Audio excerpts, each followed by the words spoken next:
Do we ban TikTok until they comply? Whatever measures the country will take is administrative action. If you look at Article 47, what happens if they don't comply?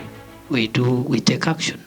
I don't think at this stage we are in a position, in my humble view, to declare that the dangers presented by TikTok outweigh the benefits. It's a bit premature. I am inclined to be persuaded once we have a bit of factual and evidence-based policy positions developed. And this is what we should be doing. And between the executive and the legislature, I think we should work out a program where we have a policy that is evidence-based to help us assess whether the risks are greater or they are more prominent than the benefits or vice versa. Number three, do we ban TikTok until they comply? Again, for the reasons I have said in the first two questions, it will be premature. And what we are doing right now, that engagement is a procedural requirement of the current law. You don't just wake up and say, okay, we think this is happening, and then you. So it's an engagement because we have also been seized of this matter. Even outside this petition, we've been seized of this matter. And I think the letter from the data commissioner, I can't confirm the timeline, but the act also provides for timeline and also the constitution. Because this is, whatever measures the country will take is administrative action. If you look at Article 47, it says you must have a procedural, there's a procedure of arriving at an administrative action, including listening to the people who are likely to be affected by that action, giving them an opportunity to be heard. And it doesn't matter the merit of their case. Even if their case is weak, they must be allowed to present the weak case. And when I was in law school, we used to be taught by our teachers that the right to be heard is an undeniable right. Even if somebody has nothing to say, they must be given an opportunity to say the nothing before action is taken.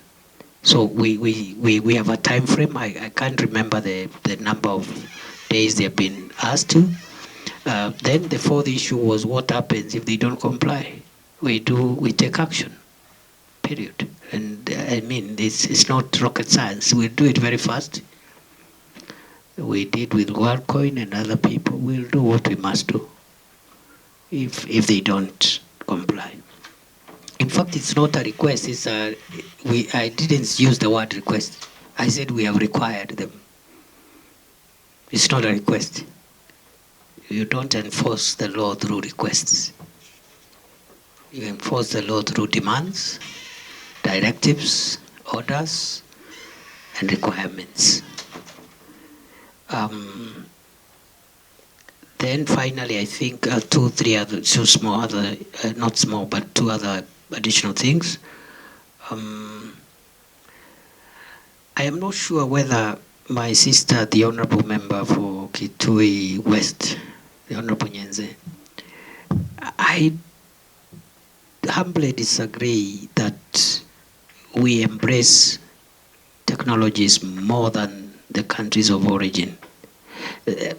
Maybe some of the more advanced countries, and that is a discussion we should have as a country, there are some well-to-do countries who are very slow in embracing new technologies, and that they are doing well. For various reasons, they are also doing well. So we should not attach embracing technology to our prosperity, because there are countries who are still prosperous, but they have been very careful in embracing new technologies. But there are also very successful countries who have embraced technology big time. So I think that's what I think around that. But I hear you that as a country we must because of the serious public security, public safety, public health, and the social interests posed by some of these technological applications, we must apply the precautionary principle and always be cautious before having a widespread application that is risky to our members of the public. Is the government saying we don't know whether or not there is compliance, whether or not the controls are there? We have an idea. As security managers, we have an idea what the risks are, but as I said, procedure demands that the person affected by administrative action be given an opportunity to explain themselves, whether they have merit or no merit. Let them say what they want to say. We will triangulate that answer with the information we have before we take action. We will still verify what they say. In other words, we are not going to depend on the responses they give us. We will have to verify it, triangulate it, and independently we have a way of ascertaining what they are telling us, if it is true or not. Finally, I was asked have